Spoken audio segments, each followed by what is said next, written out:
பழங்குடியின பெண்ணை தாக்கிய நபர்கள் மீது காவல்துறை நடவடிக்கை எடுக்காமல் பாதிக்கப்பட்ட பெண்ணின் மீது நடவடிக்கை எடுத்ததாக சம்பந்தப்பட்டவர்கள் மீது காவல்துறை நடவடிக்கை எடுக்க வேண்டும் என மாவட்ட ஆட்சியர் மற்றும் மாவட்ட காவல்துறை கண்காணிப்பாளரிடம் புகார் மனு.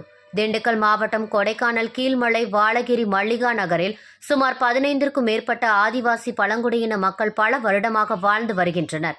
இப்பகுதியை சேர்ந்த மல்லிகா மற்றும் அவரது கணவர் ரமேஷ் ஆகியோர் இதே பகுதியில் உள்ள உதயசூரியன் என்பவர் எஸ்டேட்டில் வாட்ச்மேனாக வேலை பார்த்து வருகின்றனர். இந்நிலையில் கடந்த 20ஆம் தேதியன்று இரவு 8 மணிக்கு மதுரையை சேர்ந்த பிரபு மற்றும் வெங்கடேஷ் மற்றும் 10ற்கும் மேற்பட்ட நபர்கள் தோட்டத்திற்குள் வந்து அங்கு தங்கியுள்ள மல்லிகா மற்றும் ரமேஷிடம் அங்கிருந்து வெளியேறுமாறு இங்கு ஒட்டப்பட்டுள்ள போஸ்டரை தொடர்ந்து நீங்கள் தான் சுவற்றில் ஒட்டியுள்ள போஸ்டரை கிழித்து வருகிறீர்கள் என்று கூறி ஆபாசமாக பேசியும் தாக்கியும் உள்ளதாக மாவட்ட ஆட்சியரிடம் புகார் மனு வழங்கினர். மேலும் அவர்கள் கூறும்பொழுது தாண்டிக்குடி காவல் நிலையத்தில் உடனடியாக புகார் அளித்தும் 10 நாட்கள் ஆகியும் தற்போது வரை ஆய்வாளர் சத்யா எந்த ஒரு நடவடிக்கையும் எடுக்கவில்லை. அடி வாங்கிய எங்கள் மீது நடவடிக்கை எடுத்து தொடர்ந்து மிரட்டி வருகின்றனர். பண்ணைக்காடு அரசு மருத்துவமனை மற்றும் தேனி காணா விளக்கு மருத்துவமனையில் சிகிச்சை பெற்று வந்துள்ளேன். தற்போது வரை தாண்டிக்குடி காவல்துறை ஆய்வாளர் எந்த ஒரு நடவடிக்கையும் எடுக்கவில்லை. ஆகவே தாண்டிக்குடி காவல்துறை ஆய்வாளர் மீதும் சம்பந்தப்பட்ட நபர்கள் மீதும் நடவடிக்கை எடுக்க வேண்டும் என கூறி மாவட்ட ஆட்சியர் மற்றும் மாவட்ட காவல்துறை கண்காணிப்பாளரிடம் புகார் மனு வழங்கினோம் என்று கூறினார். திண்டுக்கல் மாவட்டத்திலிருந்து நமது செய்தியாளர் ஆஷிக் அலி. மல்லிகா, நான் பழையரனத்தை சேர்ந்த பொண்ணு. நான் மக்களுக்காக நான் வேலை செய்கிறவா. என் வீட்டுக்காரரும் நானும் ஒரு தோட்டத்தில் திருநெல்வேலிக்காரவங்க காட்டில் என் வீட்டுக்காரர் காவலுக்கு இருக்கிறாரு, வாட்ச்மேனாக இருக்கார். அப்போ நான் வெள்ளிக்கிழமை நைட்டு ஒரு 8 மணிக்கு மேலே ஒரு இது செல் ரைட்டு அடிச்சுக்கிட்டு வந்தாங்க. அப்படியே நீங்கள் இங்கே இருக்கையில் நீங்கள் தான் இந்த நோட்டீஸ் எல்லாம் அவங்க நோட்டீஸ் ஒட்டியிருந்தாங்க. அந்த நோட்டீஸ் எல்லாம் நீங்கள் தான் கிழிக்கிறதா அப்படின்னு சொல்லி என் வீட்டுக்காரையும் என்னையும் அடித்தாங்க. என் வீட்டு அந்த நோட்டீஸ் ஒட்டினது வெங்கடேஷ் பிரபுன்றவங்க ஒட்டுனாங்க. அந்த வெங்கடேஷ் பிரபுன்றவங்க தான் என்னை அடித்தாங்க. அடித்து தள்ளி விட்டாங்க. தள்ளி விட்டது மட்டும் இல்லாமல் பழிமுண்டான்னு கேட்டாங்க. என் வீட்டுக்காரரை தகாத வார்த்தையில்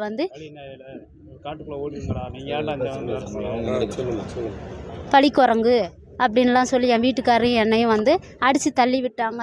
ஆனால் எனக்கு நியாயம் கிடைக்கணும். இது சம்மந்தமாக நான் தாண்டிக்குடி காவல் நிலையத்தில் போய் நான் கம்ப்ளைண்ட் பண்ணேன். கம்ப்ளைண்ட் பண்ணுறப்ப அவங்க ஆக்ஷன் எடுக்கலை. அவங்க என் மேலே எஃப்ஐஆர் போட்டிருக்குறாங்க. என் மேலே ஏன் எஃப்ஐஆர் போட்டு நான் பாதிக்கப்பட்டவா. அந்த இன்ஸ்பெக்டர் அம்மா என் மேலே அவங்க பேர் எனக்கு தெரியல. அவங்க என் மேலே எஃப்ஐஆர் போட்டிருக்காங்க. என் மேலே ஏன் எஃப்ஐஆர் போடணும்? நான் பாதிக்கப்பட்டவா. எனக்கு நடந்தது ஒரு அநீதி. என் சாதியை பற்றி பேசியிருக்கிறாங்க. என் புருஷன் கூட என்னை தேவடியான்னு கேட்டது இல்லையே. அந்த ஆள் என்னை எதுக்கு என்னை கேட்குறாரு? அந்த ஆளுக்கு எனக்கு என்ன சம்மந்தம்? என்னை ஏன் அடித்தாரு? இப்போ உங்கள் பிரச்சனைன்னு நீங்கள் பேசி தீர்த்துருக்கலாம்ல. ஏன் நான் என்னை ஏன் அந்த ஆளை அடித்தாரு? அந்த நோட்டீஸ் ஓட்டுனாங்க. அந்த வெங்கடேஷும் அந்த பிரபுன்றவங்க இடம் விற்கக்கூடாது அப்படின்னு சொல்லி அது அவங்க பிரச்சனை.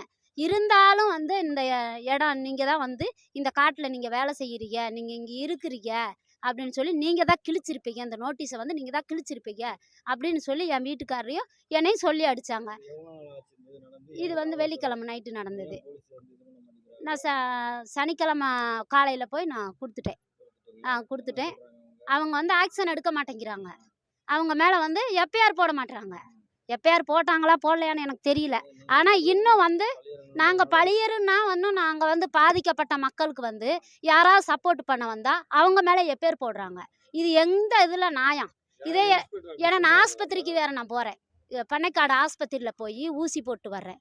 ஞாயிற்றுக்கிழமையும் ஊசி போடுறேன், திங்கக்கிழமையும் ஊசி போடுறேன். திங்கக்கிழமை ஊசி போடுறப்ப அப்போ டாக்டர் நீ போய் காணா விளக்கில் போய் எக்ஸ்ரே எடுத்து பார்த்துட்டு வாமா அப்படின்னு சொல்லி இந்த கை, இந்த முதுகு, கால் எல்லாமே நீ போய் பண்ணி பார்த்துட்டு வாமா அப்படின்னு சொல்லி என்னை அனுப்பி விடுறாங்க. அங்கேயும் போய் எக்ஸ்ரே பண்ணாங்க. பண்ணிவிட்டு அங்கேயும் போய் என்னை நிலையா இருக்க விடலை. உடனே நீ கிளம்பு அப்படின்னு சொல்லி அந்த டாக்டர் என்னை விரட்டுறாரு.